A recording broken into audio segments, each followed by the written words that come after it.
Reparation is not based on race. It's based on status. A black person who comes here from Nigeria or Jamaica or Brazil, they're not owed a penny from America. They chose to come here. We are talking about the people who are freedmen, the descendants of people emancipated by this country. We still know those people because you are one of those people. I am one of those people. A lot of those people here in the audience, I just told you I could break down my genealogy. My dear Nana was 101 when she died. My great-grandfather just died 3 weeks ago. He was 100. He remembers fighting alongside white veterans in World War II. He remembers coming back and seeing his white veterans get homes and lands and pensions and the door being slammed in his face. And we are going to say that America that says liberty and justice for all, that's okay, get over it, keep it moving, while we have to hear never forget for everyone else's tragedy. And as far as from where reparations will come, I need people to stop thinking it's going to come from their tax dollars. Look at all the trillions that America spends right now. We talk about inflation, the invisible tax. We have something called the PPP loans. Do we remember the PPP loans? America spent $6 trillion on PPP loans. You know what they just did? They canceled all of it. And we didn't even know. America gave the corporations, the banks alone, $29 trillion.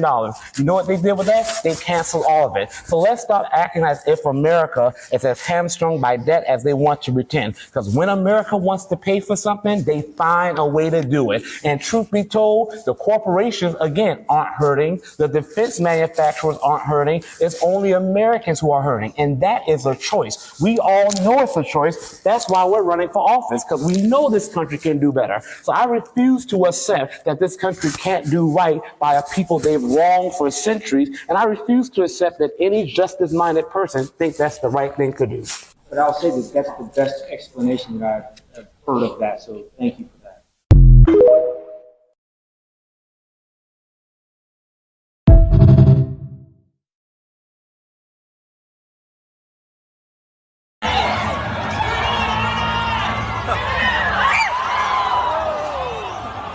Lead us not into temptation, but deliver us.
hour, they knock the slick blaster. Dick dastardly, a Muttley with sick laughter. A gunfight and they come to cut the mixed master ice.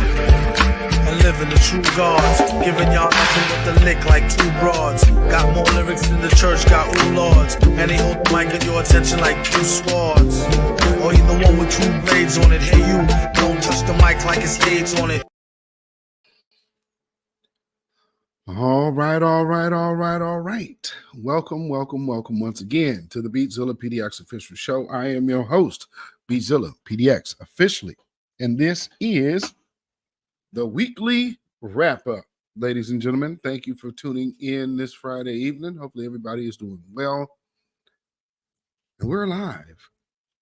If you could hit that like button, hit that share button. If you would, share it out on your social media. Give this video a like. If you're watching on X, please come on over here to the YouTube channel and subscribe to the Beatzilla PDX official YouTube channel. After you subscribe, then hit that notification bell, hit the word all. That way you'll be notified anytime this channel goes live or a video is uploaded. And also, if you would also like to, you've already subscribed and you like to support this content even further, you can do so by way of hitting that join button and joining this channel and becoming a member of this channel. And, you know, as the members know, sometimes you'll see videos before they air, and then you'll see videos that no one else sees because they're only in the members area. So with that being said, you can hit that join button and become a member. And that also helps support this broadcast channel as well as our Cash App. So let me shout out Antithesis for the Cash App right now. Thank you, Antithesis, for that Cash App. I appreciate it. Peace, power, blessings, and protection be upon you and yours. Thank you so much for that. And so,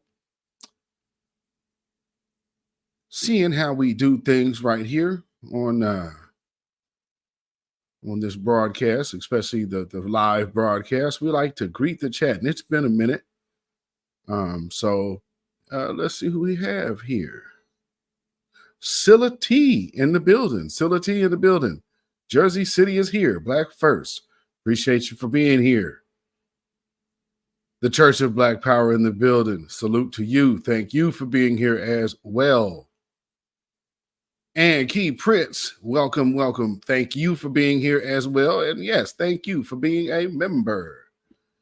And Judah Yisrael in the building. Shalom, family. It is good to see you in the house, my good sister. Thank you for everything you do, being a moderator and also a member. Hope all is well with the family out there. And we got Antithesis in the building. What's going on? Black First, Valdosta, Georgia. Hopefully y'all is well. You guys didn't get hit too hard from that crazy hurricane business from Helene, and I guess that would have probably been the one that hit y'all. So hopefully all is well, and if you guys are on the mend, if not. So salute to you. Thank you for being here. I appreciate it, and thank you for being a member as well. And we got Rain Love in the building. Shalom, family. Hey, thank you for being here. Always good to see you in the house. I know you don't often get a chance to catch lives, but thank you for being here and being a moderator and being, I wish you could moderate the the replay squad, but of course you can't. So appreciate you, part of the replay squad, Rain Love. Thank you so much. And we got our good brother, dark-skinned brother in the building. Salute to you, my good brother. And thank you for being a member and moderator as well, good brother. And we got Knight Rider in the building. What's going on? Salute to you. Thank you for being here, my good brother, Black First. Yes, indeed. And we have Purple G64. All right, you the homie. Okay. Man, that's a new name in the chat. Salute to you. Thank you for being here. I appreciate it. And if you have not already hit that notification bell and make sure you don't miss anything. Rhonda Smith in the building. Good evening. Checking in from Ohio. Thank you for being here as well. Yes, indeed. And Rain Love said, happy to be here. Yes, indeed. I appreciate it. And we got Black Jack 21 in the house, aka East Siders. What's going on, my good brother? Salute to you, Black First, man. Yes, sir. So, what we have to talk about is the continuation of the power of the grassroots. And this is the power of the grassroots part 7. And you know, when I think about something like this, look at your screen. And it dawned on me today. I wanted to take in, before I even approached what Obama said to everybody, I wanted to take my time with the week and process all of what we're seeing. Because another thing that this coincides with, that you've seen this attack of Black men, it also coincides with the anniversary of the Million Man March. I'm sure pretty much nobody really noticed it, but yeah, October 16th was this week. And what ended up happening? Black men got chastised. Why? Because we got chastised from a person who was not raised up in our culture, for a person who isn't from our culture at all. And instead of seeing that type of unity, which is why they like censoring and shadow banning platforms like this, when you come together like that, that shows, that is a huge reflection of power. That you can call that many Black men to get to DC and have an event right there on the Capitol steps. That says a ton. And so looking at, well, Black men are misogynistic, and how they were starting to go with that, and oh, you guys just don't want to, and can't nobody tell you nothing, and we have a problem in our community. They were gonna go in the route of making it about us being misogynist. At the end of the day, it really only ended up being about attacking Black men. But attacking Black men who are thinking in solidarity with one another. Because by virtue of that happening, that virtue signaling, I guess you could say, also transcends to the sisters. And so saying, hey, let me look at my position here.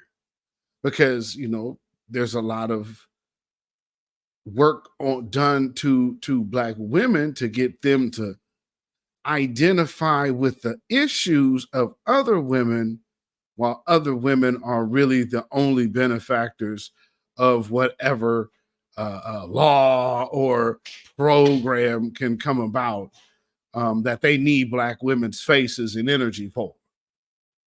And right now it's crazy because all of those authentically Black folks, and I'll say the Million Man March had Africans. It had that was probably one of your most Pan-African type of deals, but you also have to look at the time. So it still wasn't the boatload of African and Caribbean immigrants at the time when this happened. So, there's that part. So, yeah, so for the most part, you would have primarily Black men because it's the Million Man March. Now, so meaning that there were men from other cultures, but this was absolutely about black men. And this type of unity now, I perceive in my take of things. I think they are seeing these movements now with the grassroots. I think they get this type of energy, that wave. And this was a day. This was just a day. And when you press the issue of a check, some people, it's one part of a conversation, but it wasn't the driving force of the conversation overall. So as much as reparations was a part of the conversation, black male unity and repair was really the main agenda of the day. And I think to some regard, to a really actually large regard, historically, the Million Man March goes down as modern day assembly of predominantly black men congregating for a positive cause for black folk. I think fast forward to 2024, I think they find it more beneficial to have a black mascot versus black movements. And what you're seeing, that's why, the words of shaping the future ain't touching neither one of these two.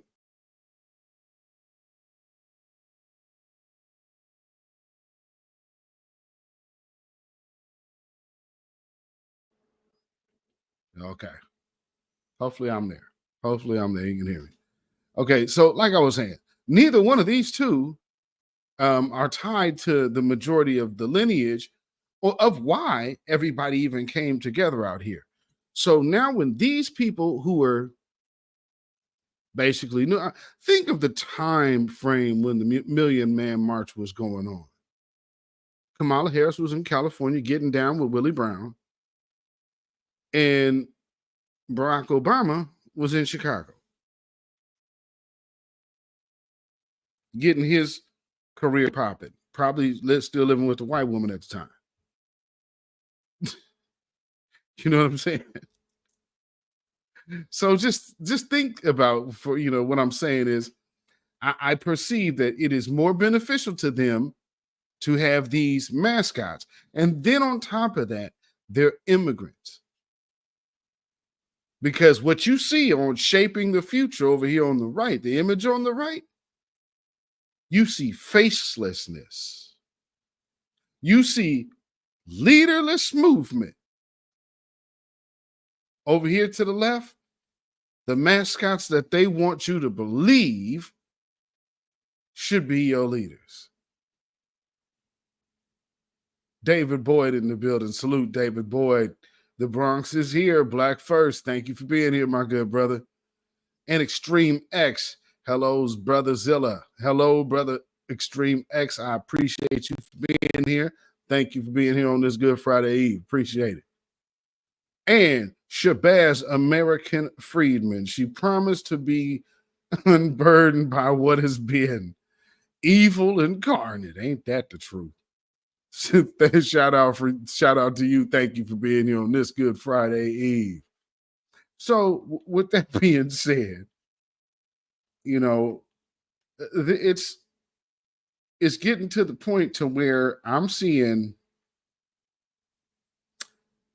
the conservative side of the conversation, especially in black spaces. I'm starting to see them pop out talking about how you'll never get reparations. And they frame it in the conversation as Democrats will never give reparations. Some people will say, though, ain't nobody gonna give reparations. It's very interesting that now is the time of the conversation when people are telling you what you won't get.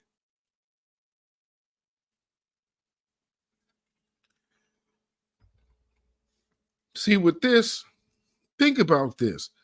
Have they not vilified Farrakhan ever since this event? So, for this being the weekly wrap up and the week of the anniversary of the Million Man March, let me say double salute to the minister, the Honorable Minister Louis Farrakhan, and the Nation of Islam, and all of the other Black ministers that did take part in this, and other community leaders and business owners, drivers, rental car companies that chipped in, and buses that chipped in, people that footed the money and got people there, the celebrities that did it off the, because really they aren't supposed to be helping the community, not like that. But they some of these folks kind of put their careers on the line and made sure people got there. Then you had, celebrities there. Being celebrities would not be out of the ordinary, but making sure people got there, that's a different conversation. So these are the things, again, that we've experienced in our culture and experience. These people who have came here, say, 2010, none of this is relative to them at all. You guys feel what I'm saying? They don't have any connection to any of this. So, a lot of them and will come in here and be, well, ain't nobody gonna give you reparations. It doesn't make sense. By my logic, all of those people to which you see, and I can't speak for all because I'm not certain of everybody's lineage, but I would say, generally speaking, the lineage of everybody that you see on this screen, their ancestors were deleted victims, because anybody who was in possession of anybody as a slave, and they died on a plantation or died outside of a plantation while being property, those people are murder victims. And there's no statute of limitations on punishment except on the living. However, financial recourse is not tied to the living. It's tied to the offspring of the victim side. So then they say, oh, well, we can't pay for this. And you heard Brother Marcel Dixon lay that out very eloquently and brilliantly. And yes, you can go find the money. So now when people are talking to us, talk to us with some respect. Here's another thing. People forget this, and then we have a lot of these folks that are, like I say, are new. So they don't understand how fast Black folks actually can mobilize until 2020 came rolling around and the pull-up era existed, and all of a sudden things was different. Now, of course, they gotten Joe Biden and Kamala Harris in office, and all is well, and everybody can go back to sleep, as we have seen so many people do. But I just gotta say, I really believe that they do not want movement; they want mascots. So all of us look to these two people, and they want they really want you to embrace is the idea of the energy of the right. All of you coming together to say, we're gonna make a claim. They're saying, lay all of that down just to vote me in, because that is the same victory as everybody here on the right getting tangibles right now. And that's what they're trying to sell us. I'm sorry, I don't buy that brand. Ladies and gentlemen, absolutely not. Can you imagine? Somebody trying to sell you that, you need the hell out of my face. And rightfully so. Rightfully so. But I mean, we are dealing with a really wicked system here. A really wicked system.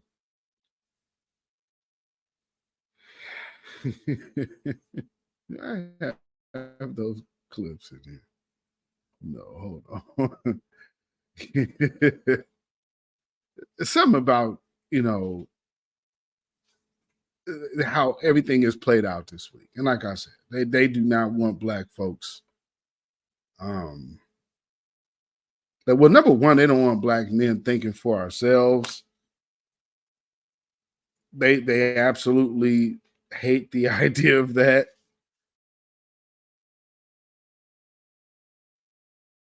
How dare you? But the way that man, there's so many things that are going on. The issues with these migrants, there's been a whole nother why am I saying migrants? These illegal aliens. There was a whole nother like takeover or something I just saw it come across my news feed. Like these things are being reported by law enforcement now. So clearly there's a problem. And what we're being sold is vote for Kamala Harris because she's a black woman. Number one, she's not. Number two, as Candace Owens is digging, boy, Candace Owens is really, really digging into Kamala Harris, ain't she? And then she went on her media blitz, finally. But it was a controlled media blitz with the exception of Fox News. And are you all paying attention to how they're really trying to spin this Fox News thing? They're trying to spin the Fox News thing as if she's been doing hostile territory all of this time. And now they're doing the whole tune of, man, Donald Trump must be scared. Donald Trump is at on his thing every day. He's campaigning every day. And speaking of campaigning, now he said something today that I would believe a lot of would turn a lot of people off. I would not be surprised a bit if what he said today loses a few folks. But again, there are black folks that buy into the line of we don't need to be teaching our children about slavery and this and that. Imagine if, again, what we're talking about is robbery. Since when is there no repayment of the harm done from robbery? A violent one, where people lost many of lives. Since when? I mean, the way people address this Holocaust, this perpetual Holocaust, as nothing is amazing. But then they'll turn around and say, well, see, we don't need to base nothing on race. Well, then we don't. But we can base it on status. And understand that's where we got to rise out of everyone, because somebody said, aha, my George, I think we've got it. Here's a little way around that, man, you can't use the word black. You can't use race. You can't do this. Those are true. It is not constitutionally violent. However, when the crime has been committed against the lineage, that is a status.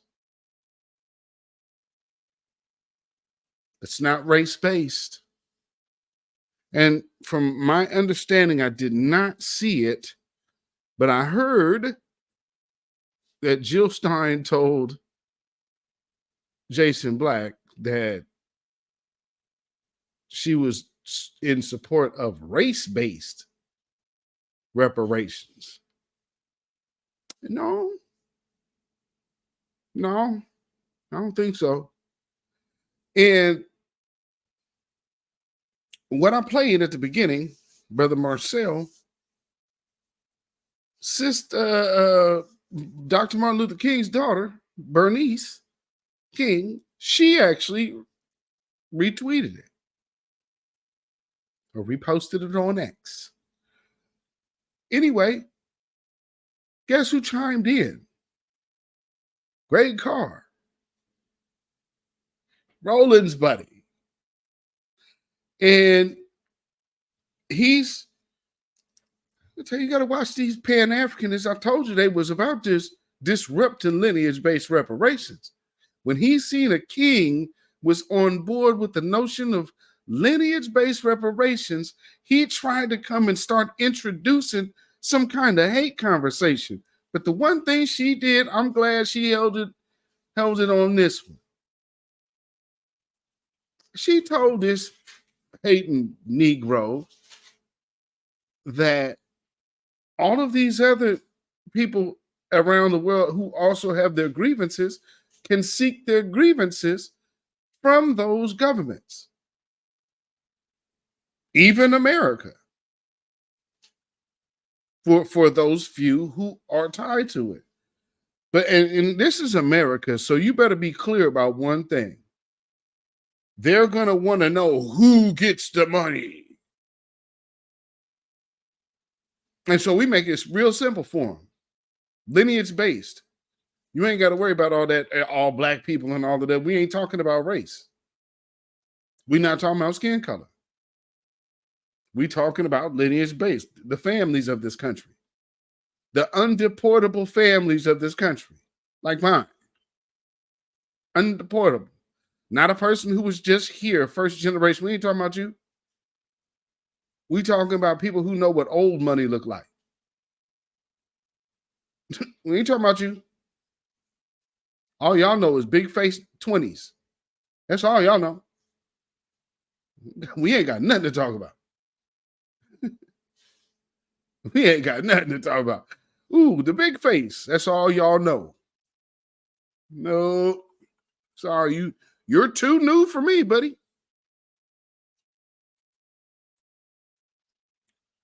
There will be no dinero for you.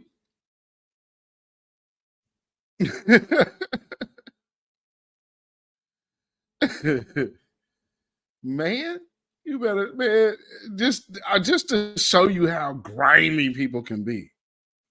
Like you ain't been in this country with less than 10 years, and but all black people experience it. What are you talking about? You came here. We are not the same.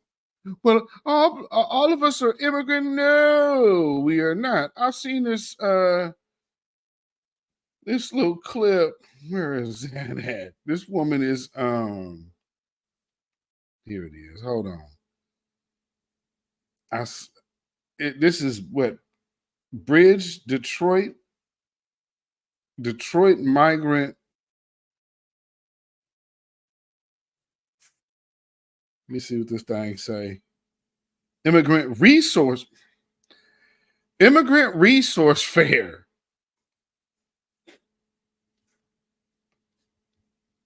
Now listen to what this woman say.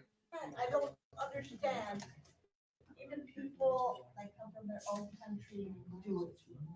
Why? You were an immigrant. We are all period. We were an immigrant once. We were in a situation once. The same situation they are. Why are you doing this? Any questions? Just a point of clarification. Black Americans aren't immigrants. Point of clarification, respectfully. Yes. No, absolutely. Agreed. Yep. And she was saying that Black Americans are not immigrants, and that is a fact. That is true. Yes.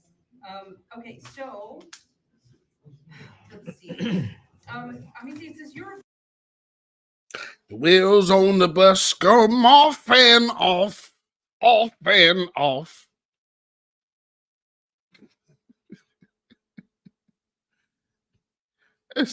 Dismantle that. You hear the did you hear the air deflate out of that BS?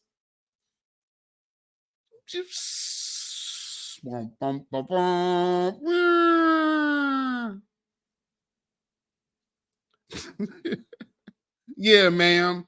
You were really trying it, and she caught you. And she caught you. We are not immigrants. They ain't no come. Where don't you go? You can send all these other folks back. Now I tell you what, there's some blonde, blue-eyed Ukrainians and some brown hair Afghanis. You go ahead and take with you too. Oh wait, where are they from? Afghanistan? No, yeah, we had them too. Yeah. Oh, Somalians. It's like everywhere we got a little conflict and all of these people. Subsequently, they all be tied to the government some kind of way. Or some, they're the families. Not like they bring us the best and brightest, and then they got to build an enclave for a bunch of idiot family members. And then there's the other folks. You got the I'm not sure what they are. The folks that be owning them 7-Elevens.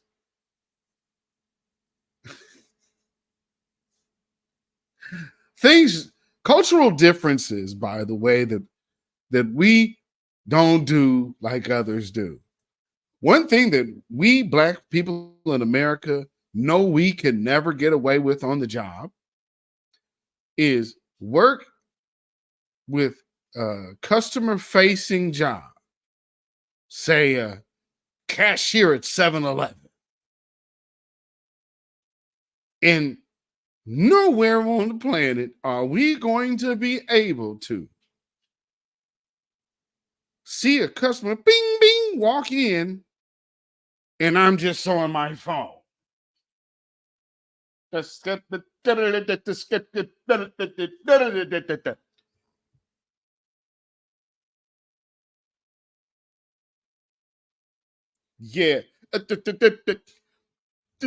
Just take your stuff and just ring it up. Skip. Just still going. Ain't said, hey, how you doing? Greeted you, no nothing. Just like you ain't there. You tap your little card or whatever. Thank you.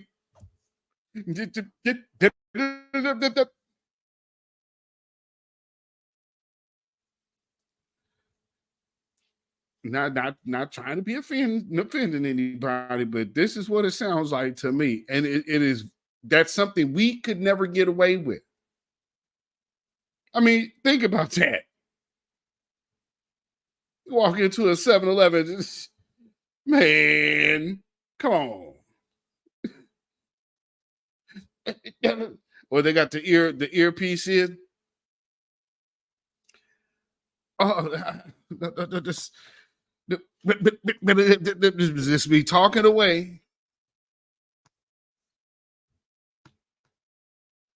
Yeah, take a lottery ticket.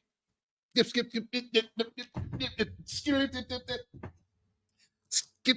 That'll be $2.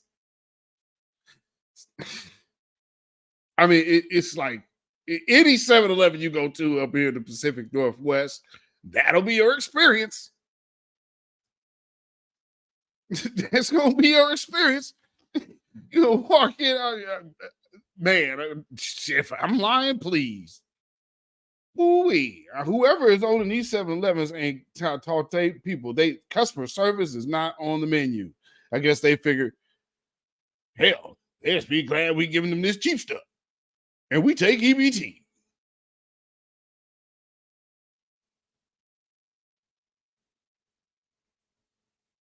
I mean, man, you ting ting, skip.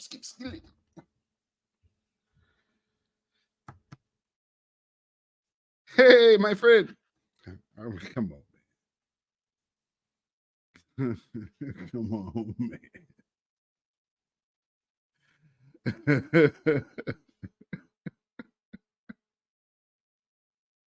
Black Spider in the house. Salute to you, Black Spider, Black First, Pacific Northwest Coast. You already know what I'm talking about. Skip.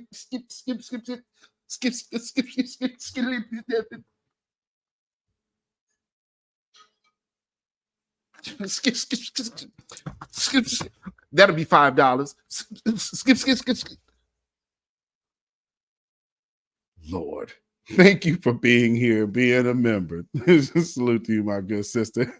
In the Mix Radio. What's going on in the Mix Radio? Salute. St. Lou in the house. Black first, brother. Whoo-wee. Oh, yeah. Silla T. I think I seen you all for being here early. Yes, indeed. Black first, you're back. Good to see you in the house. Happy Friday. Man, y'all understand what I'm saying? Y'all know what I'm talking about. It's like, skip. Go to 7-Eleven out here. That will be your experience. They act like they despise black people, talking that foreign language to each other in front of you, while not talking to you. Oh, they do that too. Oh, that's the other thing. Yeah, thank you for reminding me, Black Spider. Yeah, that's the other thing they do. So if they not on their phone and there's two of them in there, oh, they'll just be talking about skip. That'll be 685. Skip. And they go right back to their conversation like you ain't there. I'll take one of them Cheerios. Skip. You have to bust into their conversation. Excuse me. Can I get skip? I think I'm playing. Man, I tell you. MD Williams, what's going on, man? Black first from the Ville. Yes, indeed. That's Louisville, I believe. Yes, indeed. Salute to you, my good brother. I appreciate it. Oh, goodness. So, man, this lumping us in with immigrant thing, the delineation thing is just towed him up. It towed up the whole game plan. Because as we're talking about reparations, fortunately, we started talking about delineation. And because of the delineation piece, now they understand reparations can be serious because we trim the fat of so much fluff and fat that they were going to be trying, well, who gets this and who that and blah, blah, blah. You see what they're doing in California? They're trying to figure out how to get it back into the conversation of who's eligible. This is a status-based thing.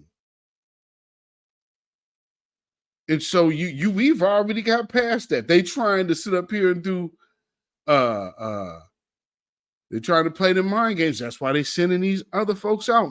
Just pay attention to how much you're gonna start hearing. Man, man, they ain't ever gonna give us reparations now. I mean, now the Democrats is this and that and blah, blah, blah. Man, but ain't nobody gonna give us reparations. That may be true. That may be true. But nonetheless, nobody's given us anything. Nobody gave us civil rights. That was a circumstantial situation. And that's, y'all, for those out there, they know what we're talking about now. That's why they are worried about this type of energy. You understand me? This energy bothers them. And now that we're coming together on the intellectual build, this also, this is one day, but what this grassroots movement represents right now is the future. They don't want to see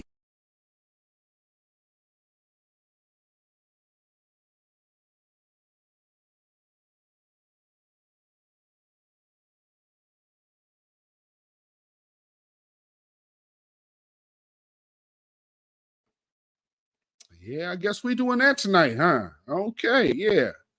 Well, I'm back. Like I said, they don't want to see this and this type of energy shaping the future. Yes, shaping the future. Hopefully, y'all, they didn't cut that off and I ain't glitching and whatnot. No, what they are afraid of is this right here, shaping the future. And it's the grassroots right now because of technology has been able to maintain being connected. And this is now being demonstrated in front of the world with these conversations. Just think Tariq, brother Tariq Nasheed done had a space, like he's in spaces like every night. He has a space, right? You think these folks ain't paying attention to that draw? Because that worries them. That worries them to no end. And guess what? It's a leaderless movement.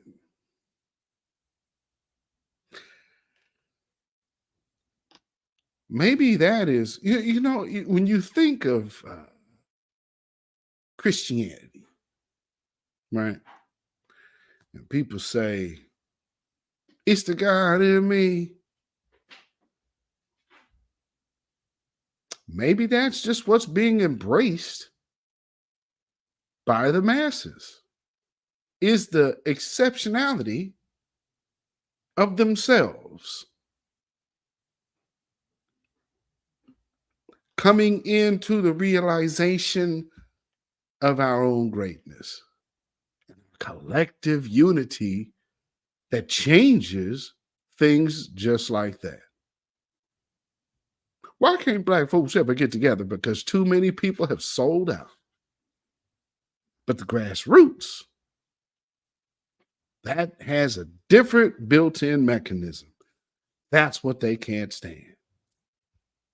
Because it also demonstrates power. Because you can be vilified, ran off, and ran down for being off code. And that there is what you call a mechanism of punishment built into the code with no leader. Just more Black folks saying, this is right. Well, it's xenophobic. See, why do you think this is such an emotional pitch? Why y'all think this is such an emotional pitch? This is serious business. And they don't want this solid Black business becoming the thing. But that's the power of the grassroots. We have the power of shaping the future. Now, what do y'all think about that? You understand what I'm saying? What y'all think about that? So let me now go back and revisit Barack Obama's words, because I want to just walk this down. Let's see. I believe this will be number one. Community is that we have not yet seen the same kinds of energy and turnout in all quarters of our neighborhoods and communities as we saw when I was running. Now, I also want to say that seems to be more pronounced with the brothers. Now, that right there, why would this conversation be in the public? Just 1 second, family.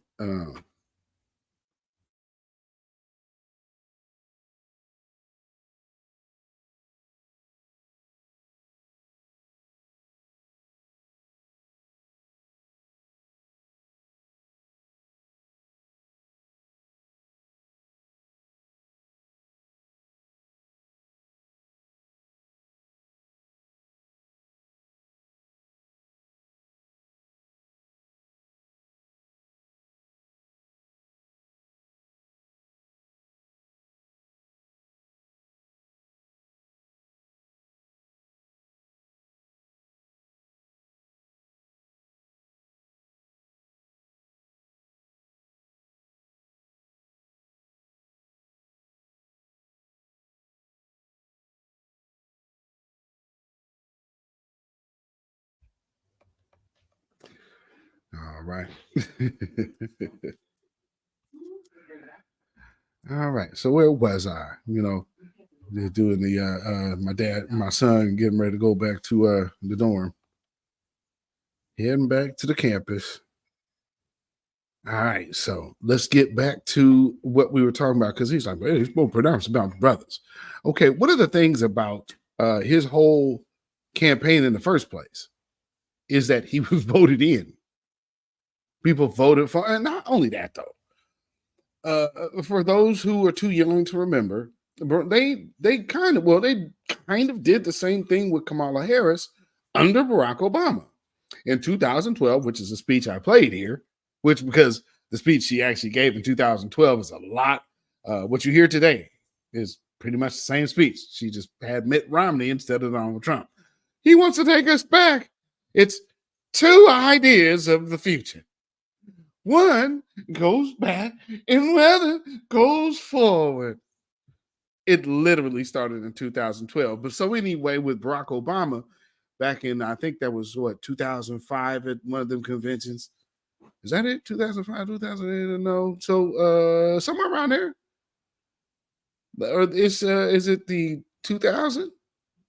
Because that was grooming him early. So, he gives a speech, 2004.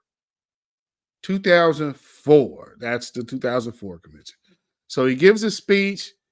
Everybody's like, they hype up about him. I think that was the year Al Sharpton was a nominee. Who y'all old enough to remember this? So what they were doing was grooming him all that time. So from 2004 to 2008, it was all hands on deck getting Barack Obama out.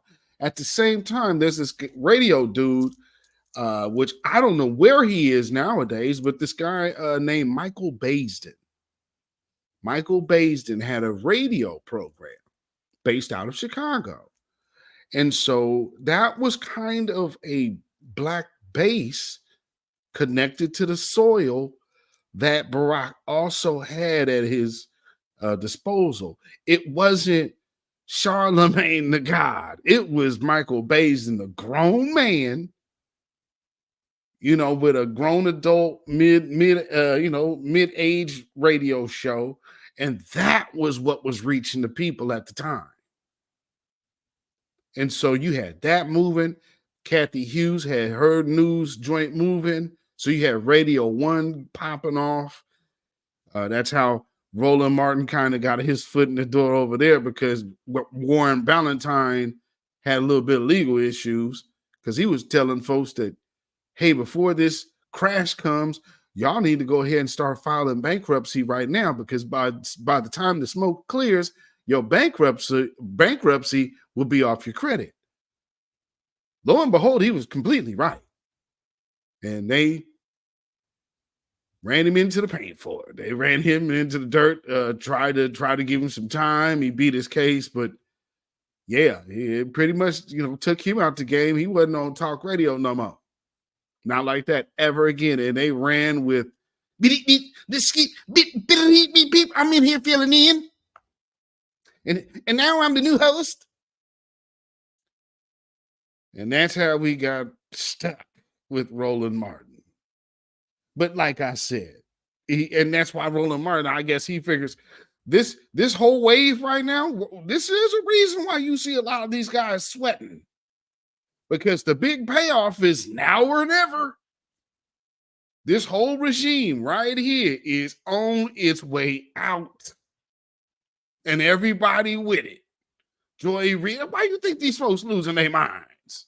So I just had to give you some background on what we're talking about here. So from 2004, he had a lot of buffer. Kamala Harris was stuck there and nobody voted for it. There's a big difference. So that's why, brother. So if you don't mind, just for a second, I'm going to speak to y'all and say that when you have a choice that is this clear, when on the one hand you have somebody who grew up like you, knows you. She absolutely did not grow up like us. Now, I will, you know what? For all fairness' sake, the individuals behind him, that actually might apply. Seeing how none of them, I think only the light-skinned brother who's barely in the picture, I think he might be the only possible foundational Black American in this behind him. But all them other headlines, boy, please. Went to college with you. She went to college with you. What is this? Went to college with you. With you. She went to college with you. What is he doing? He the old grandfather, he the old Black grandpa now? Now see what you out there, see what you doing out there, you're out there doing wrong. And you see, we got to understand this is dangerous now. And I mean, you know this woman, she grew up like you. She went to school with you.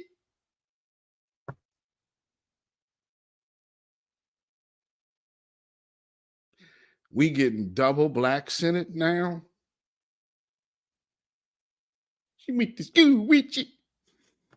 Come on, man. Understands the struggles and pain and joy that comes from those experiences. And where would she have gotten that?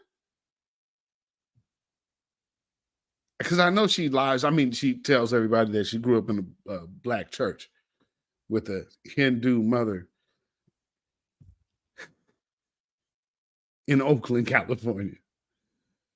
Kamala Harris, you do understand us musicians can find out if that's true or not. There's a family called the Hawkins family. People weren't aware. There's a lot of musicians and artists and singers that came out of the Bay that subsequently have ties all the way in Portland, Oregon, down to California and Texas, and as far as New York City. Then you're going to come out here and lie on gospel music like this. I grew up in this church and this, you know, all of us have grown up in this church. Woman, you ain't been around us.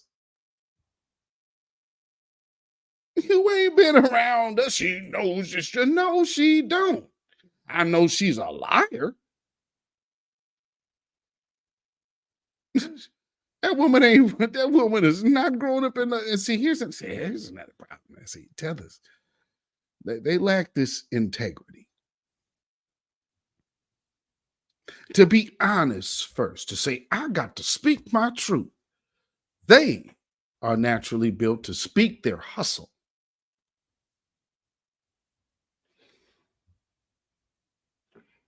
Am I wrong?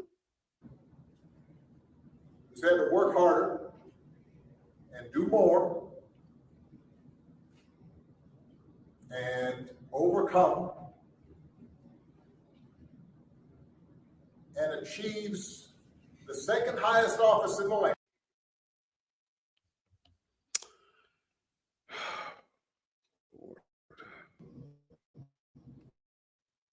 You find out we're just making stuff up. You'd at least give them a talking to. And you sure want to put them in charge of anything. So, you know, I didn't mean to get so serious. But when I hear about this stuff, I start feeling like we don't have enough of a sense of what's at stake here. These aren't ordinary times, and these are not ordinary elections. You're lucky Michelle's not here.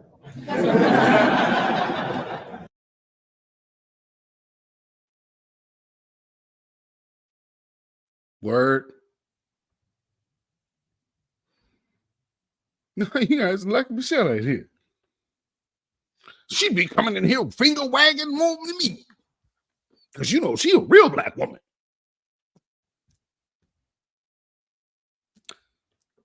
Yes, indeed, Cynthia Newman. Yes, indeed, Cynthia Newman. She don't know these folks. What she talking about? She don't know these people. Woman, if you don't get yourself up out of here, man, my drummer that I got right now that plays the drummer of our band right now. Do you understand? I met him while I was gigging in high school. When I met, so we both the same age. We met at 17 in Oakland.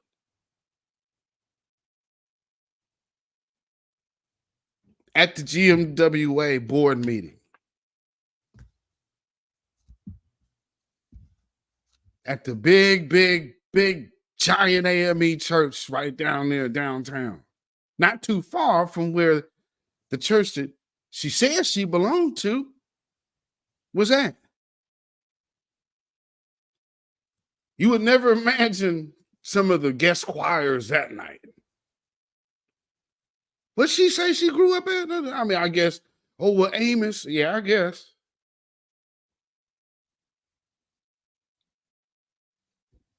Well, people be fronting. Well, they be fronting and lying. And then, she grew up like y'all. This the I-5 corridor player. These churches are connected from San Diego to Seattle.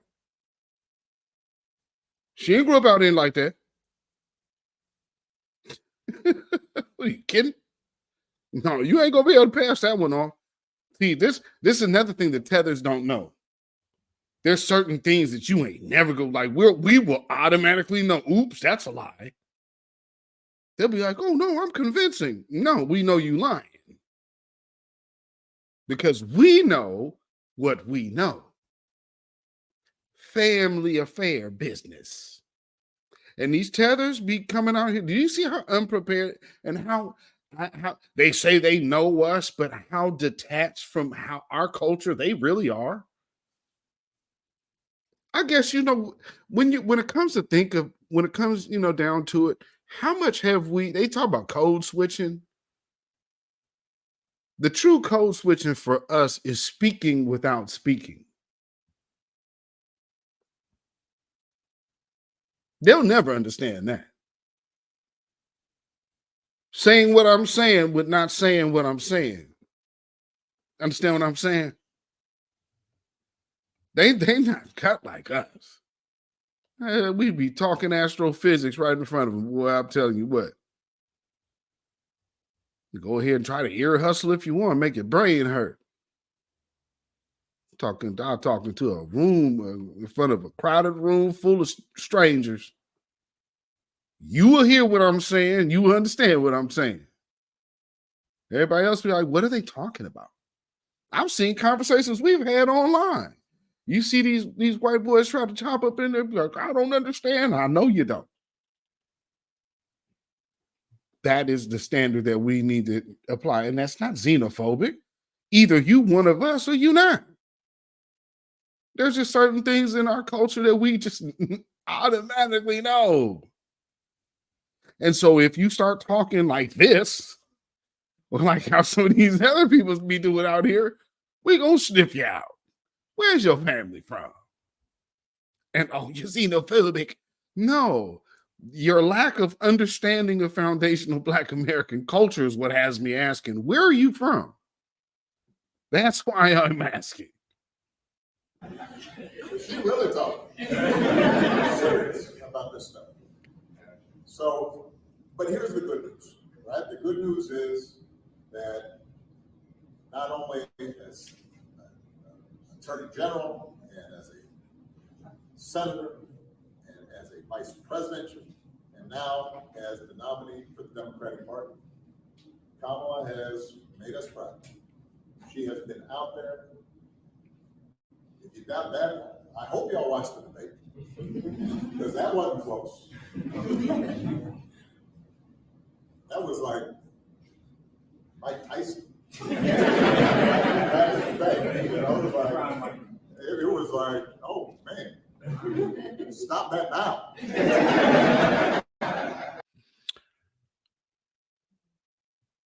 Movement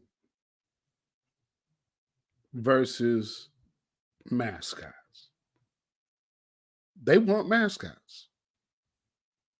They want your movement to stop.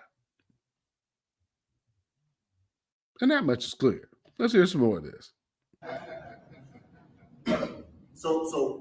So we know she can do the job. And she's got an outstanding partner in Tim Walz. And so we can take pride and feel good about the nominee. This isn't just a matter of. This isn't a matter of tangibles. It's a matter of symbolism. See, we need to get out of the idea of tangibles. And what we need to do is get into the idea of feel-good vibrations. You understand? When you feel good, then you vote good. And when you vote good, you vote for Kamala Harris because she gives you the good vibes. And if you don't vote for her, then you must hate women. I mean, you must hate all Black women. I mean, you must hate your mothers, your aunties, your grannies, your great-grannies, and your great-great-aunties too, because Kamala Harris is just like every last one of your aunties and your Black women that you know. In the meantime, this is how we getting spoken to, though.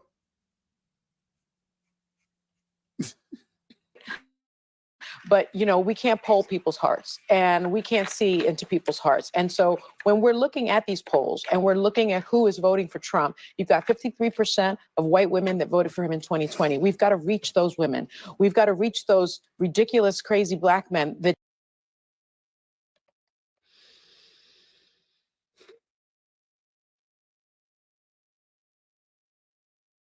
And see, this is the problem, Sonny. We do stuff like this, and everybody else has such a calm demeanor about themselves. And for some reason, Sonny here, when it comes down to her emotion, her inner emotion about Black men, you see the look on this woman's face? Ridiculous.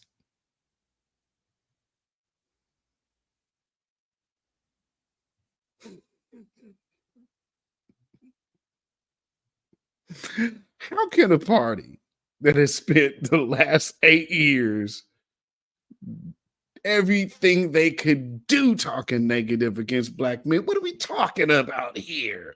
And how dare y'all start invoking Dr. Martin Luther King?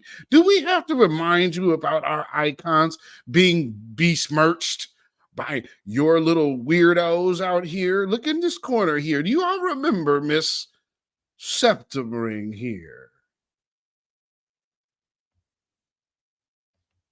No, I don't think so, folks. You're not finna play in our face. Not this time around, baby. Oh, no. We fully know the score, and it ain't happening that way. Matter of fact, if you want to bring up Dr. Martin Luther King, let me tell you something here. I came up with this little thing a little while back. You could label it this: the Dr. Martin Luther King Reparations Act. Since he was saying, we come to get our check, why don't you honor this man and push this? Let's go with this. How about it? See, people say, well, you know, no, a few of us have actually written up. That's a whole other thing. You writing legislations, and there's a few of us doing it. You know, understand it, man. Like right now, I got a partner right now that is running for city council right here. So understanding the importance of our unity and having thorough, sound individuals around, because we have been under attack for so long. And look how much anti-Black man hate is oozing off of this woman right now. Her face is just telling you, Black men.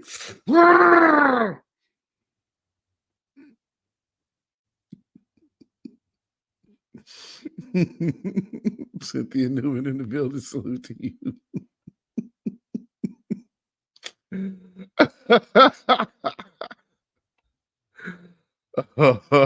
Oh Lord, Lord, Lord. That look right there is a beast. A beast. Lance Flick 63 in the building. Thank you for being here.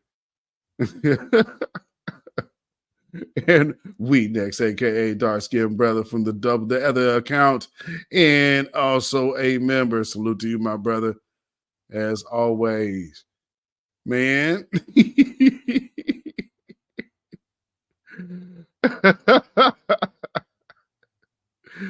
Oh, let's hear a little more though. That did vote for Trump. We've got to reach those people. We've got to reach the Cuban men in Miami that overwhelmingly voted for Trump. Now, see her body language just it eased up so quickly. That's something that okay. I just want to point out you guys can read body language for yourselves. Some people believe spiritual warfare, other people's don't. But one thing I will tell you to believe in and know for a fact that there are people out there that believe in all of it. And some of these elites live their lives by it. So, it's just interesting to see, just then she comes back down like, whoa. You really got a ridiculous Black man. Wow. That reminds me of Kamala Harris recently. She over there. It's like, whoa, man, look at Kamala.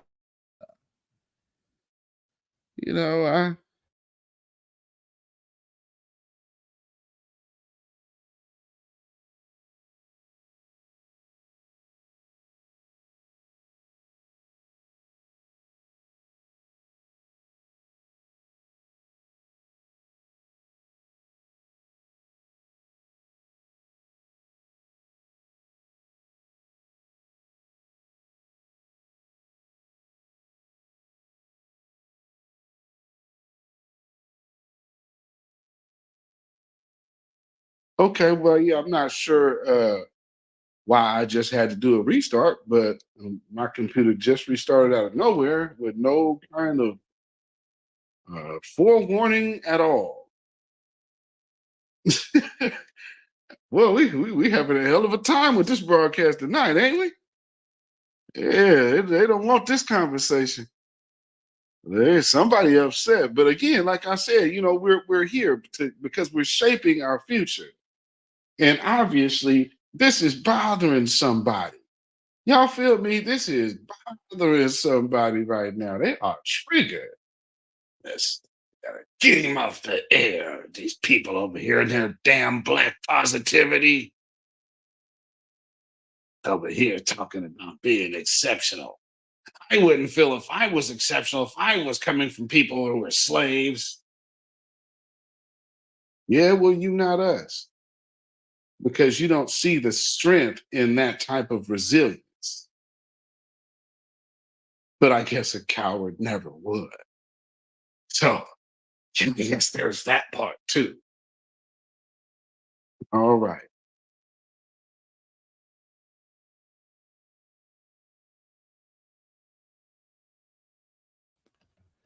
And so hopefully we are back. That was wild. All right. Seems like the sound might be there. Let me know if everything is cool. Hopefully things ain't going choppy. That was really weird. Just all of a sudden, like, okay, and we're restarting now. Like, why is this restarting? Anyway, here we are. Lord. The hell was that? Okay, so let me get my stuff back in here. Bear with me 1 second. Good grief. That was weird. Okay. That there. Now I know what I was about to show you.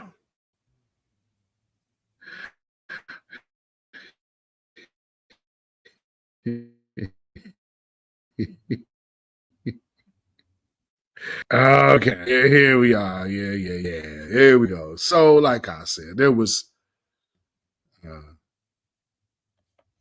what's happening here? Going in there. Okay. Now it's like freezing.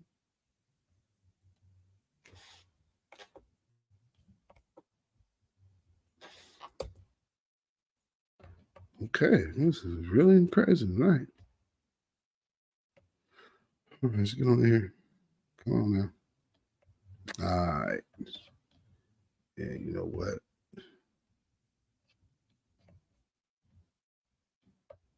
Wow. All right. Okay. Now, this is what I was talking about. Look at the energy that she coming with here. She's upset, ain't she?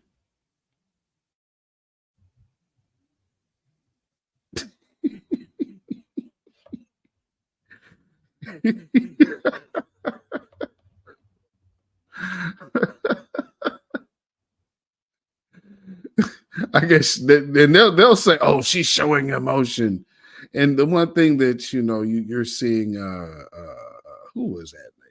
I don't want. Oh, it was Sonny talking about. I don't want her to be looking like an angry black woman. She doesn't, Sonny. She looks like an angry Indian woman. What about this looks black to y'all?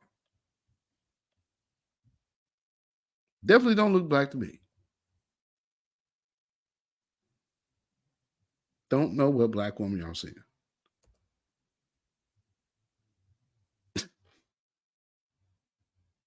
That's the energy she's coming with, though. Should never again stand behind the seal of the President of the United States. Never again. Never again. Never again.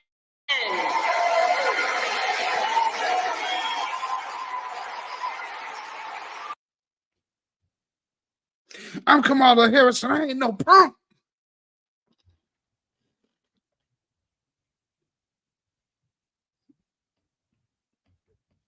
All right. You know what's funny? It is, I believe, that's like, oh, she needs to show strength. So now you see her doing a little more of that flipping. That's very interesting. I hope y'all noticing that.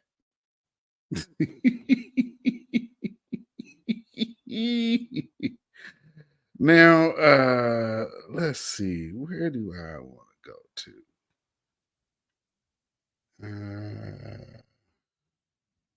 Okay, so we done heard. We done heard Barack.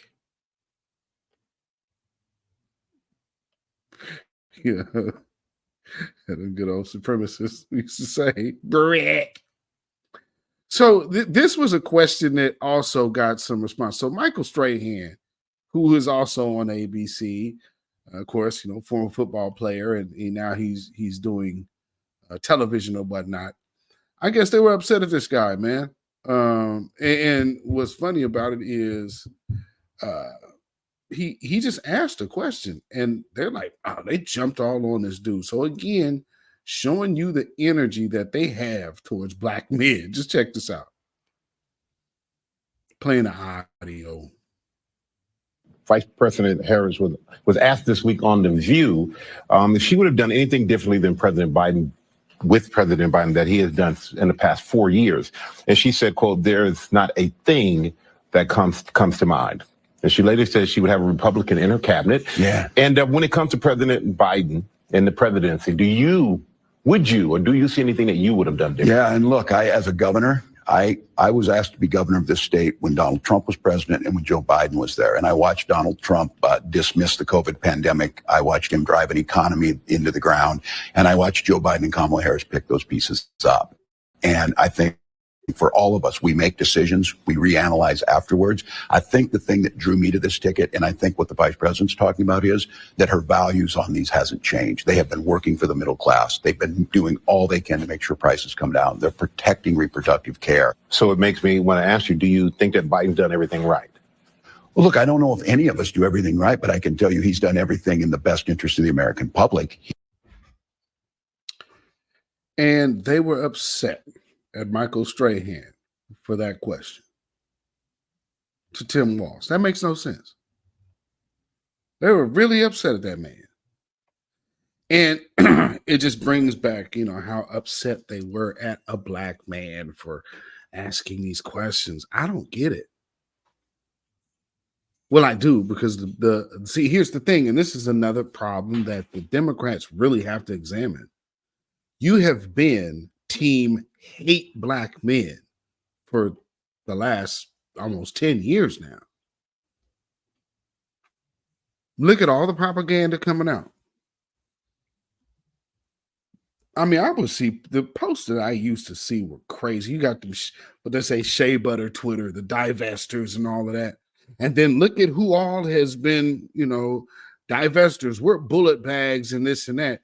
And for all intents and purposes, you want us to be enthused about divestors because you're putting them in positions. Ketanji Brown Jackson, she's a divester. Kamala Harris, if you want to call her black, she's a divester. All of them women over there, they're all divestors. What are you looking at from us? We weren't looked at as, because like what Michael Eric Dyson, his weird old self, was doing. See, maybe it was the black men in Ketanji Brown Jackson's college that was overlooking all of her chocolate super melanin BS. No, you could see her history and see the company that she always preferred, bro. Had nothing to do with her not being liked by black men. She didn't like black men to start with. She was into white men, period. And oh yeah, she's this, she's that. Don't tell me somebody knows how to play the game means that they true to the skin. Hell no. I don't give nobody no credit like that, especially when you ain't seeing it. That would be foolish. Now, there's this other little piece that I wanted to play, the MSNBC, and this is where they was going to try to go spin this was finna be the move. Had Nina Turner not came out the way she did, I believe that more of these folks, this would have been the line.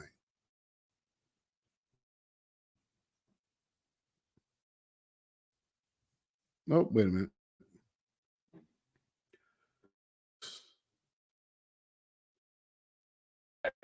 Not because she's black, but because she is she. She's a woman. So wait a minute. Now let's go back to that. Much more comfortable with that than they are with this in many respects. Not because she's black, but because she is she. She's a woman. And to what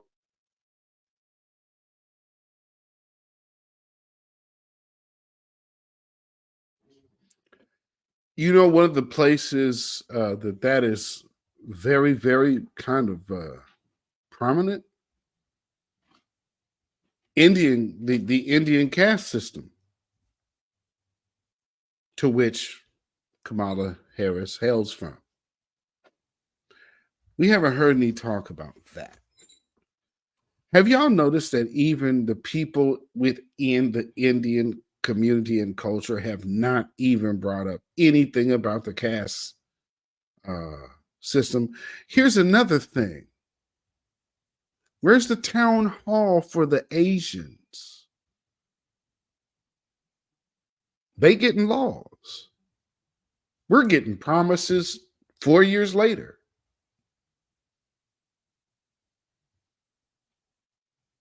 Why ain't there no town halls shoring up that support?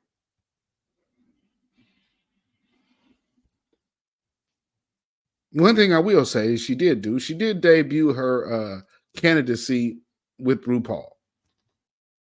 But yeah, let's hear a little more of this. And decision-making power, as she just noted in the church reference, where, well, I don't know if, we really want a woman in the pulpit. On the deacon board, And so I think that's an important context. Then you layer on. Now, see, that's a real weak, cowardly way, Michael Steele, of there's these pockets of who? Of Americans. You mean black men? Because you're not talking about Americans, you're talking about black men. The deacon board.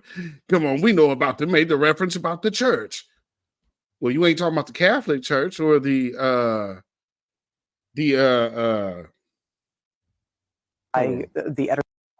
Oh, wait a minute. On it. She ain't talking about the Catholic They were Church. much more comfortable with that than they are with this in many respects. Hold on.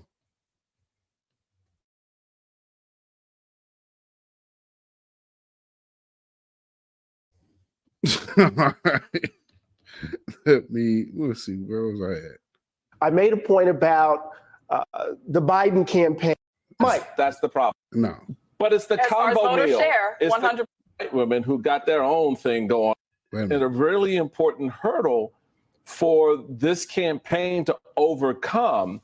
Then you layer on top of that suburban white women who got their own thing going on at a whole different level in the church reference, where, well, I don't know if, we really want a woman in the pulpit, on the deacon board, and so I think that's an important context and a really important hurdle for this campaign to overcome.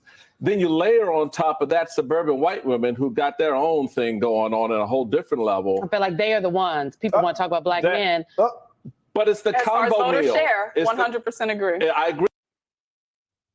As long as they share. Lady, 51% of white women voted for Donald Trump. You don't get anywhere near that support from black men for Donald Trump. How would you say as long as they, what's that sharing part look like? Because this is the funny thing about that sharing part. Seems to me if we're going to be sharing, then you might need to be going to the people who have the biggest representation, right? I'm just saying, come on. Let's hear a little more. Agree with you, but it's the combo meal. But Mike, that's the problem. But Mike, let's kind of, we don't want to kind of attribute one cause here. I made a point about the Biden campaign having issues with black male voters, right?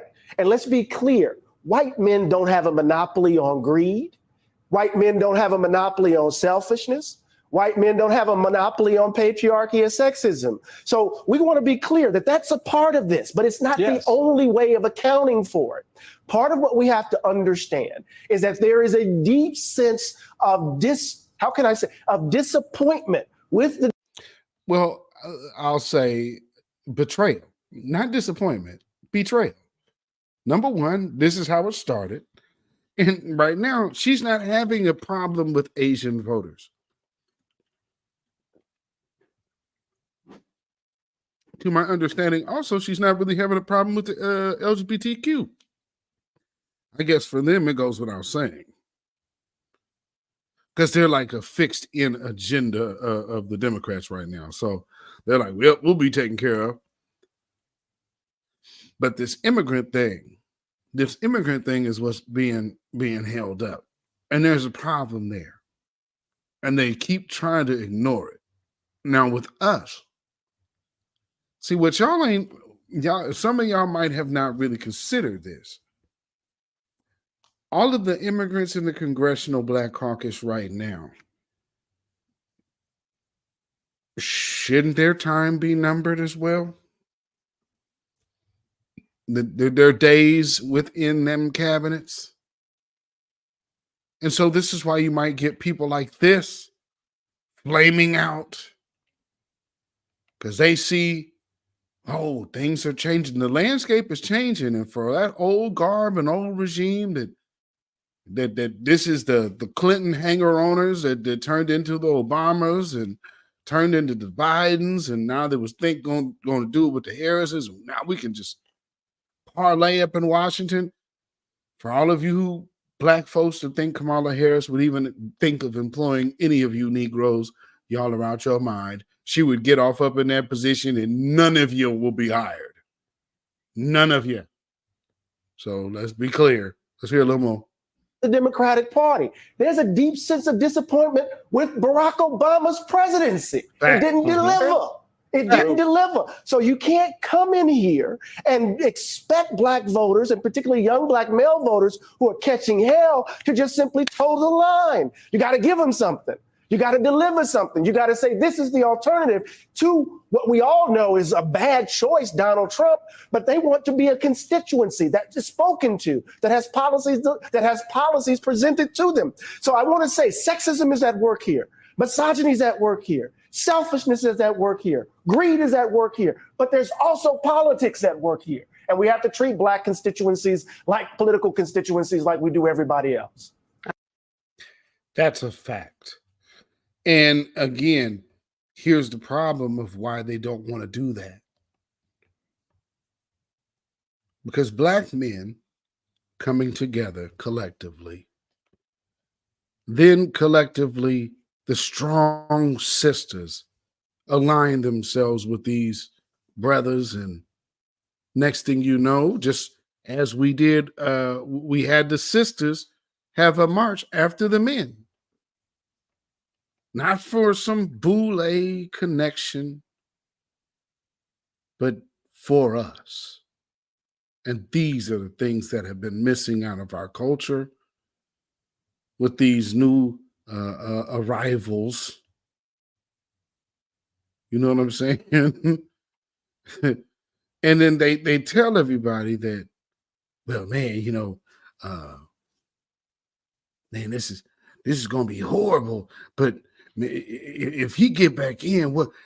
See, there's a lot of immigrants with things at stake that we just simply do not have those issues.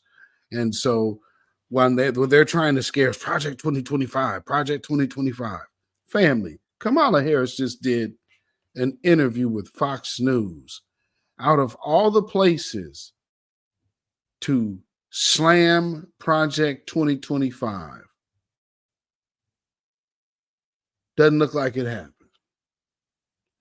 The moment that Kamala Harris reverted to Project 2025, she could only revert to Trump, but she could not find herself to mention Project 2025. I find that very odd. As much as she's tweeted it out, as much as she's repeated it, as much as the Democrats repeat it and try to scare people with it, she got to Fox News and it wasn't the main topic of discussion.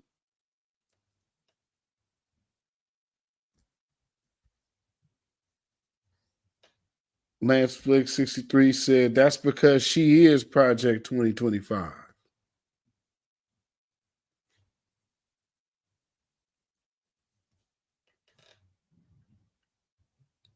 I wouldn't say you're wrong, Lance. I wouldn't call you wrong at all. Think you own to something. And here's the other problem. This has become part of the lexicon as a viable result. That is the power of the grassroots. Literally, the power of the grassroots. That is a viable outcome.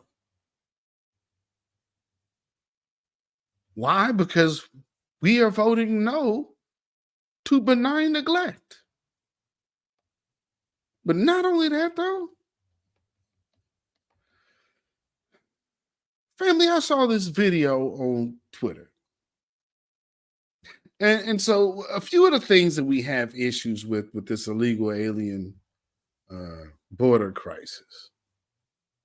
It's not just crime. It's not just drugs and a bunch of army-aged male individuals who are somehow coming here being assisted for what reason.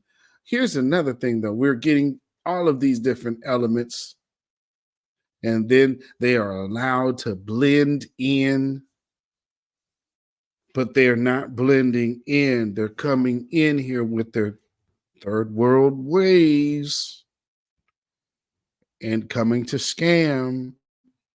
And I saw this play here, and let me show you something. Let me show you something here.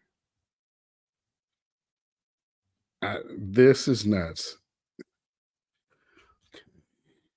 Get this up here. So this is the new move, I guess. Now they figured, let's get up here into America, and maybe a way we can stay here is get in a car accident. Oh my God. What happened, babe? Oh my God, what is he doing? Babe. Okay, so did you see what just happened right there? So they tried to cause an accident. She was actually paying enough attention and then prevents a collision. And then this car in front of her that was obviously trying to cause an accident in the first place stops its car and reverses it and runs back into the woman. Let me just play this again. This is a cold little con right here. It's crazy. Like he had one hand on the. What the? Oh my God. What happened, babe? Oh my God, what is he doing? Babe, what happened? Oh, shit. I don't know. Babe. I got into an accident. Oh my God. Oh my God. Where are babe. you? I'm on the Bell Parkway. This guy just reversed into me. What the hell is going on? Reversed into you? Yeah. Oh my God. Oh, fuck, Oh I'm shaking. my God. Babe. Yeah. Just stay there. Oh my God. Fuck, oh my Now God. look at how they're trying Parkway? to come out. Oh, Oh, my head. Oh, my neck. you know, after that Oh, turn? man, my head, my neck. Yeah. Fuck. Oh, look at they all Oh hold my their God. head. It's okay. All right, hold on. Hold on, okay? Fuck. And look at it. They all acting like they just all shaking up. Hold on, babe. Yep. Oh, Up. fuck. Yeah, he see that camera. Wait. And then, oh, here, let me get their license plate. You know you're following Now this is they're backwards. They're back here. Like, I didn't crazy. Like he had one hand on the. What the? Oh my God. What happened, babe? Oh my God, what is he doing? Wow. Babe, what happened? Oh shit. I don't And know. Babe, I got into an this is what's accident. happening. I got into an accident. Oh my God. Oh my God. Where are babe. you? I'm on the Bell Parkway. This guy just reversed into me. What the hell is going on? Reversed into you? Yeah. Just had a bunch of illegals pull a little fast one on the freeway and hit me.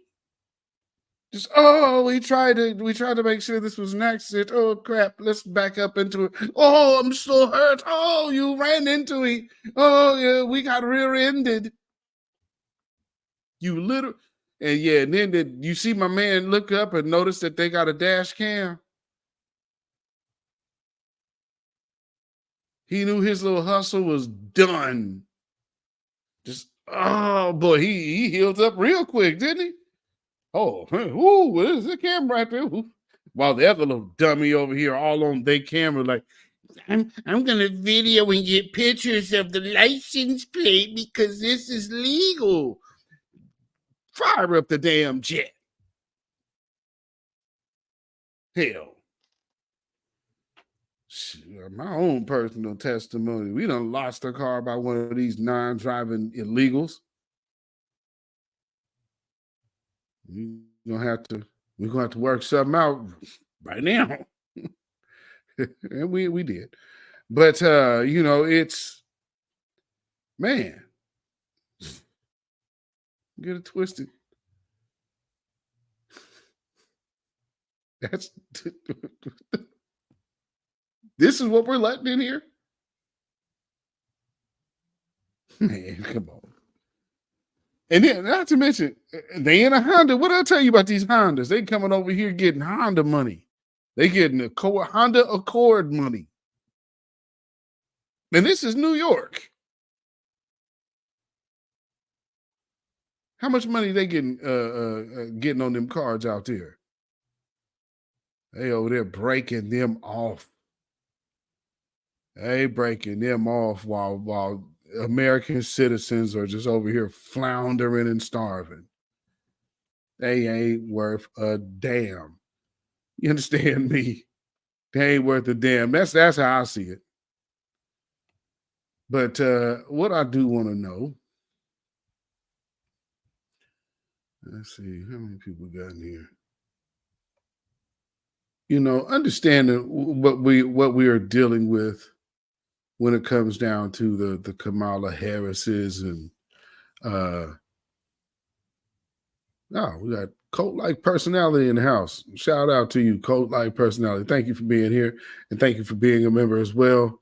And Yakananen Hawadavia. I'm gonna get there fluently one day. Salute to all y'all. Thank you for being here as well on this Friday evening. These folks over here, they sending all these kind of scammy things over here too. So that's what I'm saying. So you got, and then they're voting to keep from deporting offenders, like convicted offenders. Why would you? We don't want to deport them after they do their time. You're going to let them back into our society. What the hell is wrong with these people? No, I don't want to vote for these folks. Their logic is twisted and flawed as far as I'm concerned. And their agenda doesn't benefit my life. So, man, we only got one choice. We sure do. And black folks' choice is looking very much clearer by the day. I don't know what you will be able to say, but yeah, man, the couch is looking very appealing right about now. Isn't it to y'all? What y'all think? I would have to say the couch is looking very appealing. So again, to recap on my point of this evening, is the power of the grassroots shaping our future and understanding everything that we have saw this week is happened during the anniversary week of the Million Man March, a day of atonement, a day where we are coming to heal as a collective culture. And somehow the powers that be felt that it would be right now is the time to, instead of talking unity with black men, let's target black men with the first so-called black president starting off this wave. Not to mention somebody who they make all of these people disavow Farrakhan. Why do you think that is? Why do you think to be a black leader, they want you disavowing Farrakhan? Is it just because they want to call him and label him anti-Semitic, which he is not?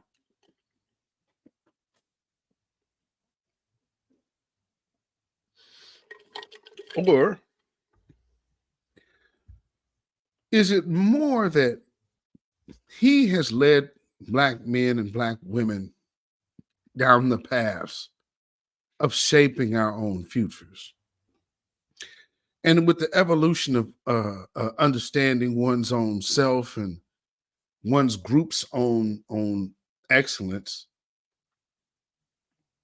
it's a progressive situation. You are, of course, you're going to evolve. And one thing that we have to do, and we look at the past. How did we get here? So they always knew that this day of reckoning would be. It's so everything that you will hear will be combating that.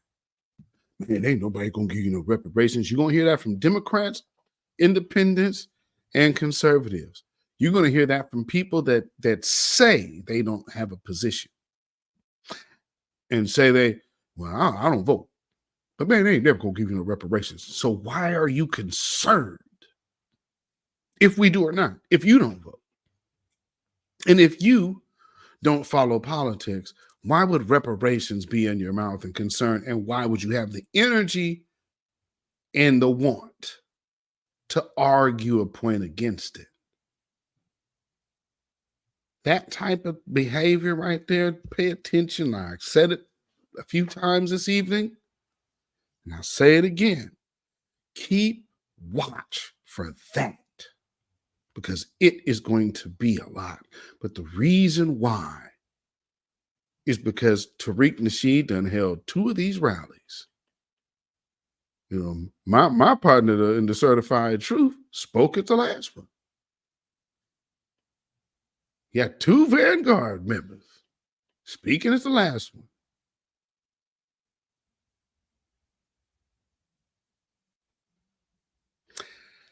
They understand that from the grassroots to the known individuals, there's something here. And there's something that we all commonly share.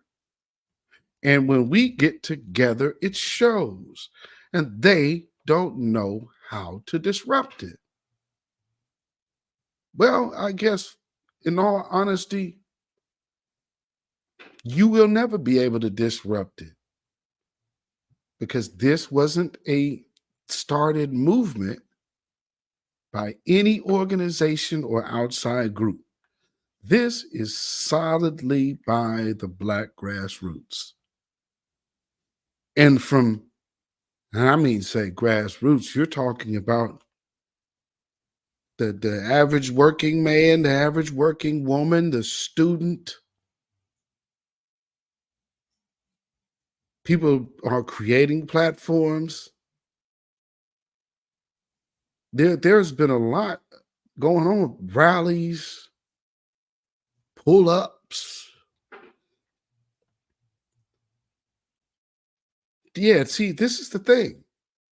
When you start looking at yourself, say, you know what? I think we great. You know what? You great just like me. I think all of us together could go on down here and go be great together and go get some answers about our reparations.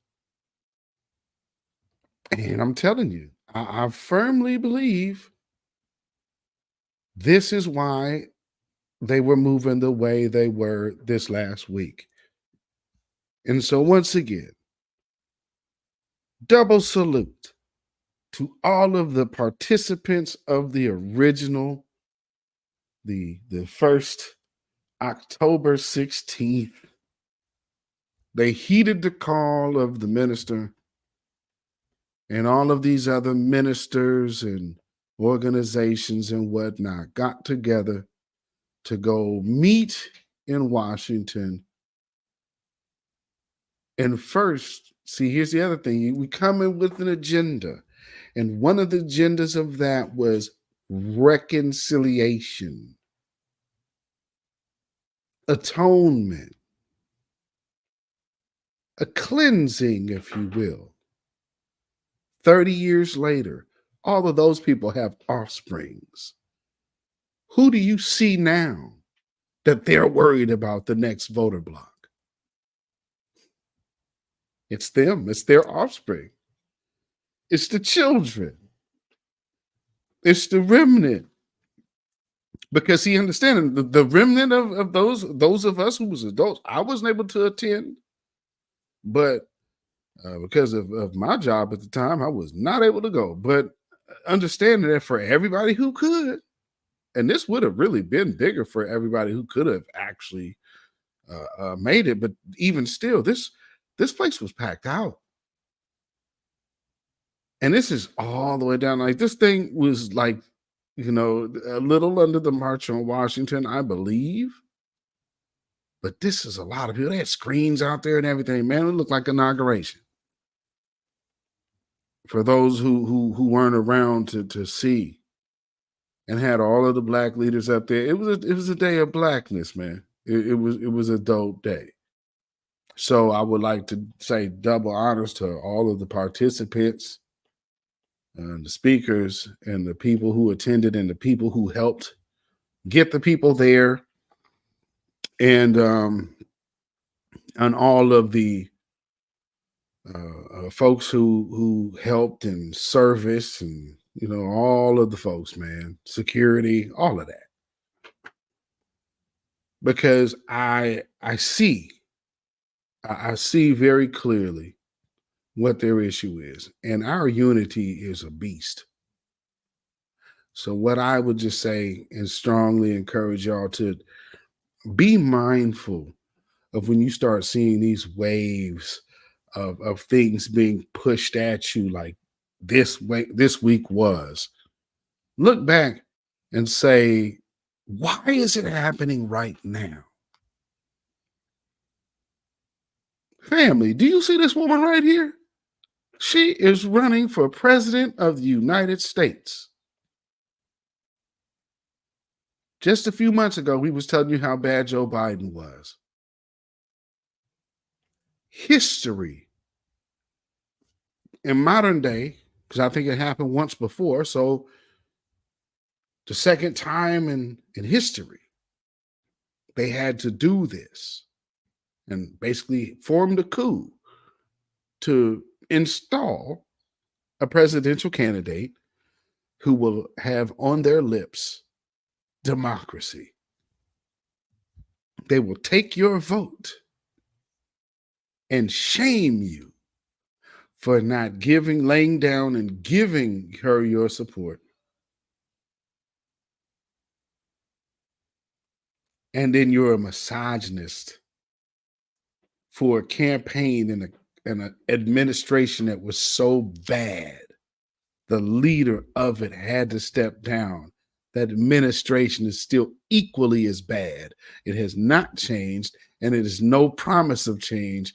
And I will not accept any presidential candidate who cannot be accountable for the moves they just made 3 years ago, but instead will tell us that this is someone else's fault. So for all of you brain dead Negroes out there who, man, they killed the bill. Man, they done the bill and they killed that bill. Remember this. We had a very busy and active day today, as you all know, but I wanted to take a moment to go through the 15 executive actions, or highlights of them, I should say, and some of the steps that the president asked agencies to take today. You should have all received copies of the executive orders as well as the accompanying fact sheets, but I want to take this moment to highlight them for the American public who are watching at home. He signed a proclamation effective immediately, halting further funding or construction of the previous administration's border wall and terminating the so-called national emergency used to wastefully divert billions for wall construction. Also today, President Biden sent an immigration bill to Congress. The U.S. Citizenship Act modernizes our immigration system. It provides hardworking people who've enriched our communities and lived here for decades an opportunity to earn citizenship. The president's priority reflected in the bill are to responsibly manage the border, keep families together, grow our economy, address the root causes of migration from Central America, and ensure that America can remain a refuge for those fleeing prosecution. With that, I'd love to take your questions. Zeke, why don't you kick us off? Fleeing prosecution. That one right there, boy. And you got these criminals over here and they helping them stay. So with that being said, I'm not accepting anybody that will not take accountability and then having their own mouth. You know what? You got to take responsible for what happened in your administration. Yeah, no.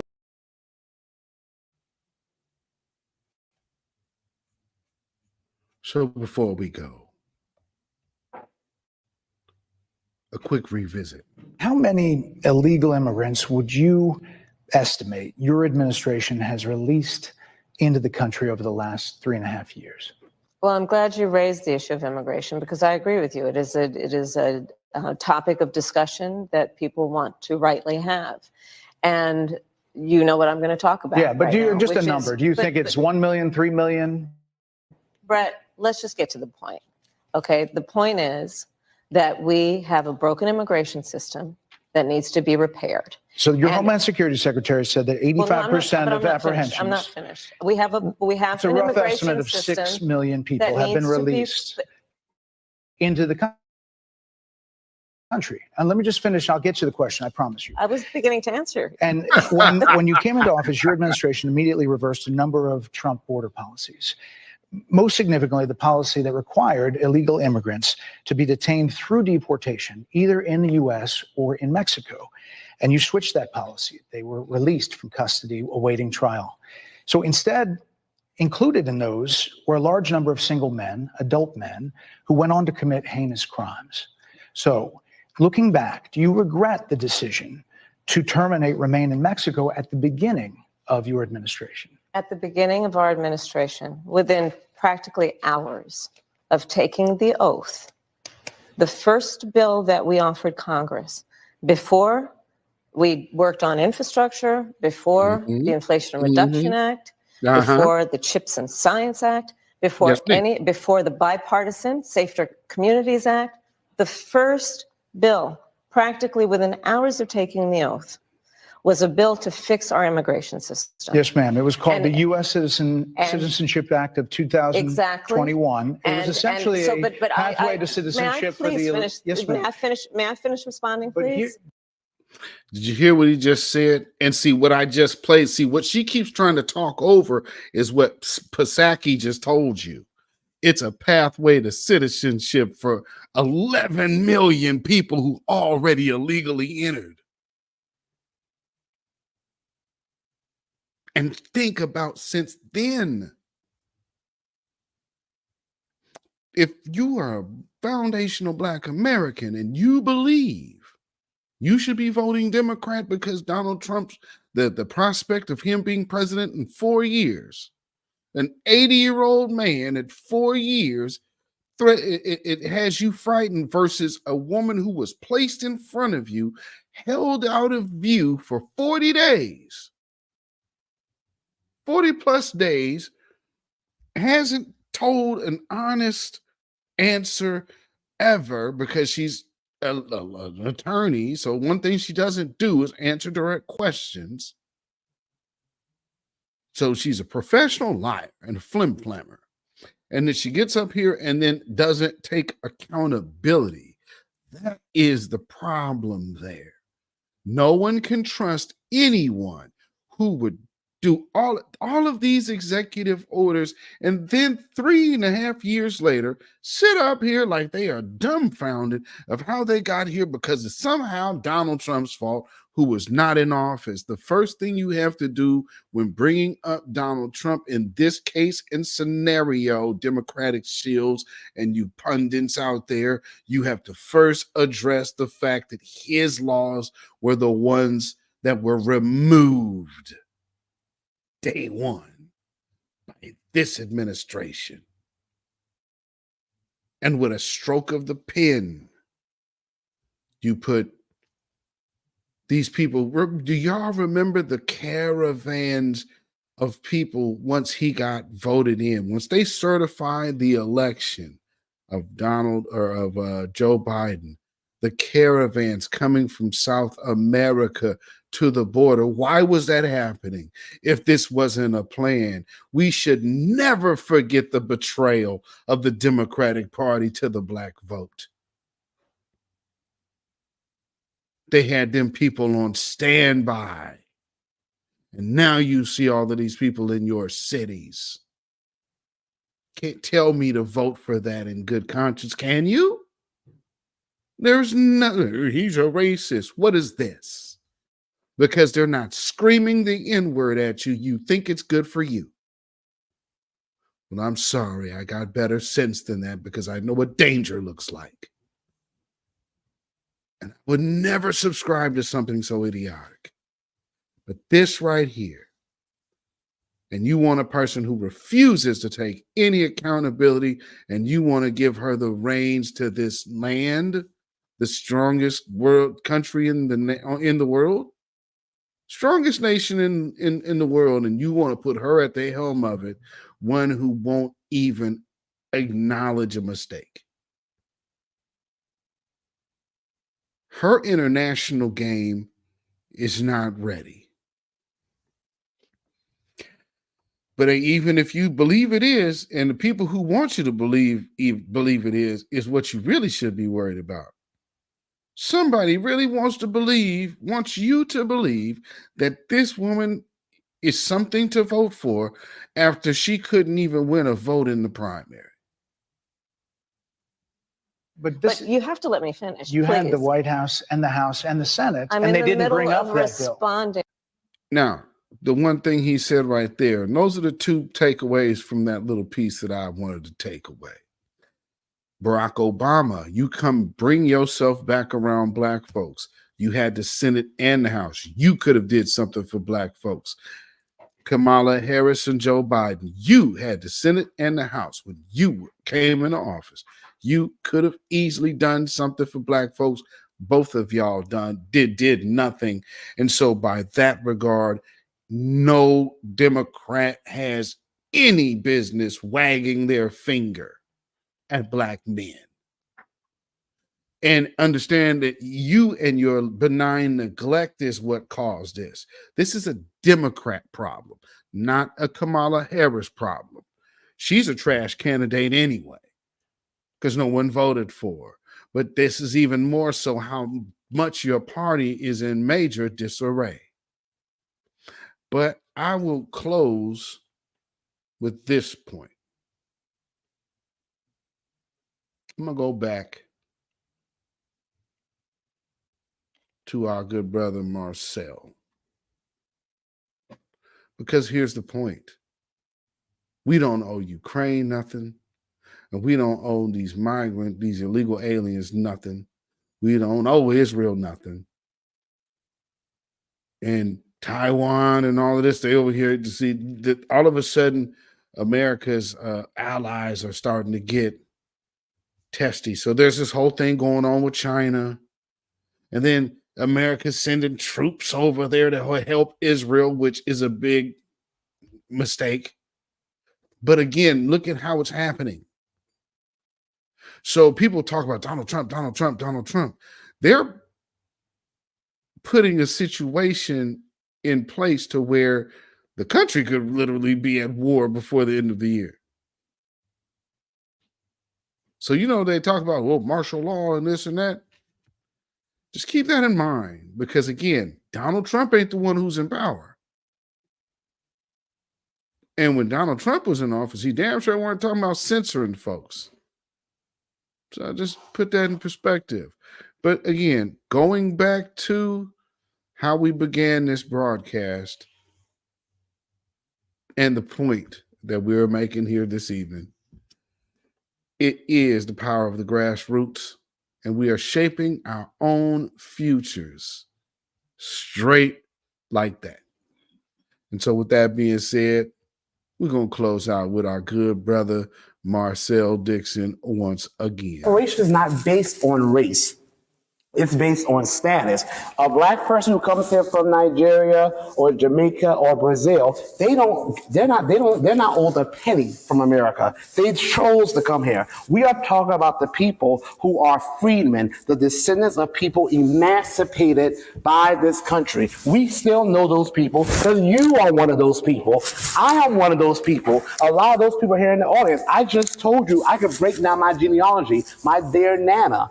was 101 when she died. My great-grandfather just died 3 weeks ago. He was 100. He remembers fighting alongside white veterans in World War II. He remembers coming back and seeing his white veterans get homes and lands and pensions and the door being slammed in his face. And we are going to say that America that says liberty and justice for all, that's okay. Get over it. Keep it moving. While we have to hear never forget for everyone else's tragedy. And as far as from where reparations will come, I need people to stop thinking it's going to come from their tax dollars. Look at all the trillions that America spends right now. We talk about inflation, the invisible tax. We have something called the PPP loans. Do we remember the PPP loans? America spent $6 trillion on PPP loans. You know what they just did? They canceled all of it. And we didn't even know. America gave the corporations, the banks alone, $29 trillion.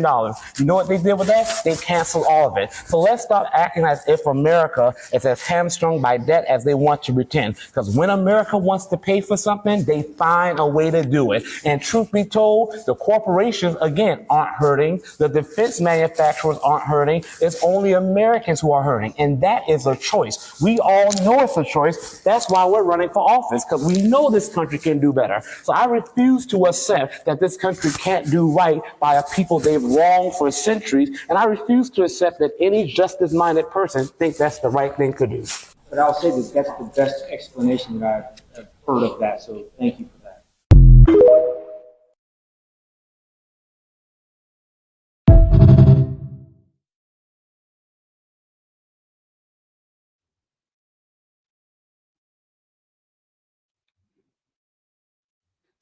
Babylon is fallen. Babylon is fallen. Let it fall. And let us rise. Can you dig it? Yes, again. Yes, indeed. Once again, ladies and gentlemen, this has been the weekly wrap up, folks. Yes, indeed. And for those who are new here, when you hear this, this is how you know where you have been.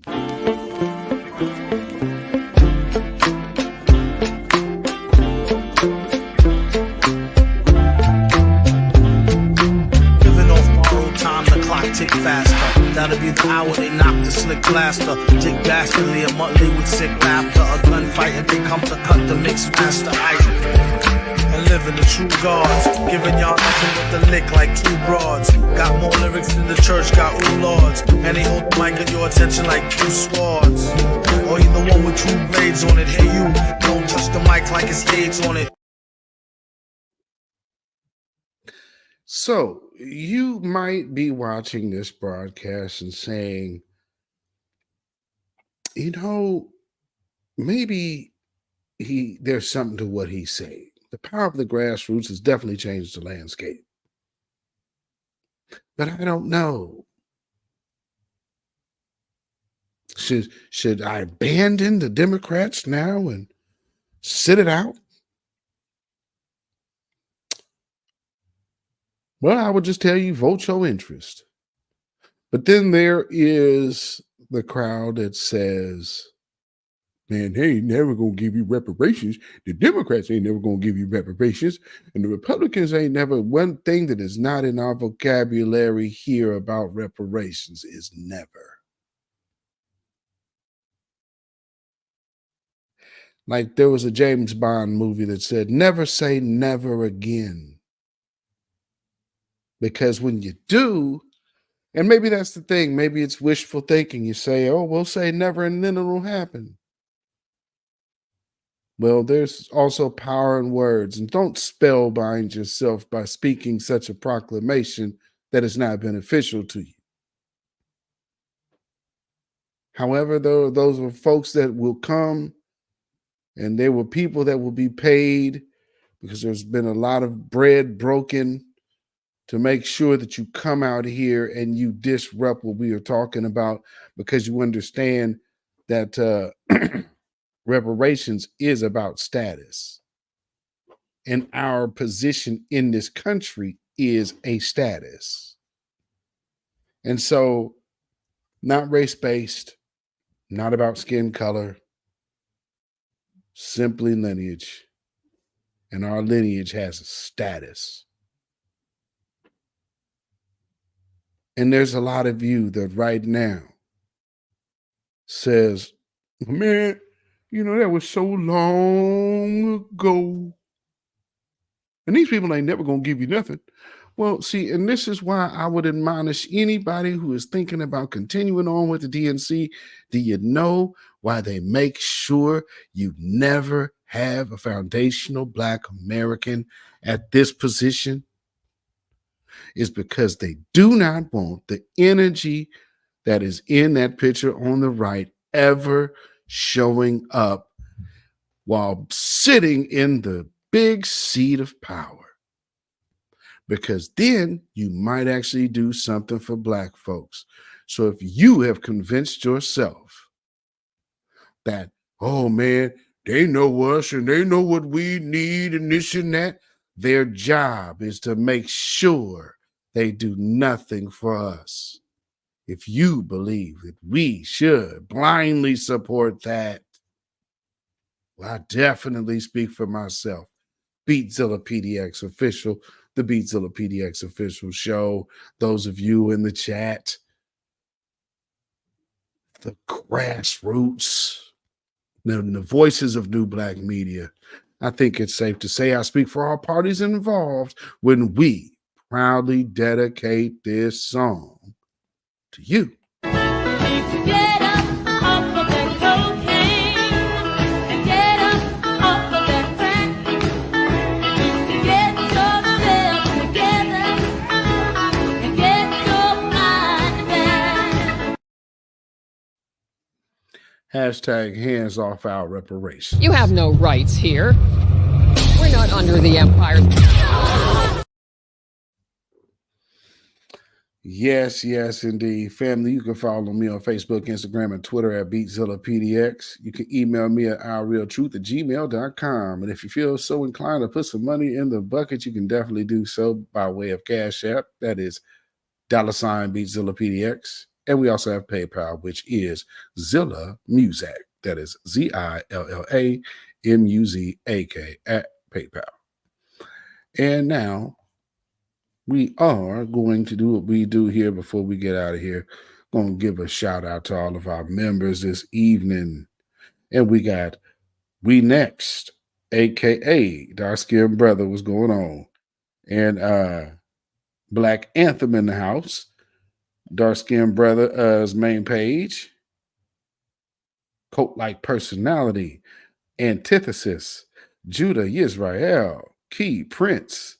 Crew Reality, Grand Negus, Faith Speaks Life, Lady Effa, Black Spider, and Denise Soul. Salute to all of you and thank you for being members. Peace, power, blessings, and protection be up on each and every one of you. I thank you greatly. And so, with that being said, we're about to get on out of here. And again, I might have to do, might make a post on X. So if y'all follow me on X, I'm gonna start asking y'all. I've been asking y'all, what are your couch night plans? There's early voting started in other places, but we will really hear the numbers November 5th. So what are your couch night plans for November 5th, 2024? So yeah, just let me know. And so with that being said, family, there's a lot of butthurt tethers out there, a lot of butthurt supremacists out there. So make sure you keep your 3 smooth stones at the ready, or keep your 3 smooth stones at the ready and your slingshot nearby. And always stay Black, stay vigilant, stay alive. Black first, Black first, Black first. Shalom, y'all. Y'all have a blessed weekend. Peace. When you know who Satan is, yes, sir, you don't have to kill him. No. The stone of truth. Yes. See, that's what you throw. Yes, right. Allah says, had we wished to take a pastime from before, surely we would have done it. Nay, we cast truth at falsehood till we knock out its brains. Every one of you that knows the truth, stand up and tell it. from the mountaintop. Black people can't take it no more. So wherever you are on the job, in the factory, I don't care where you are. If you know the truth, stand up on the truth and tell Satan, who the hell are you to try and pick my friends? Farrakhan is God's man, and you are from the enemy of God. So to hell with you. Stand up on it like a man.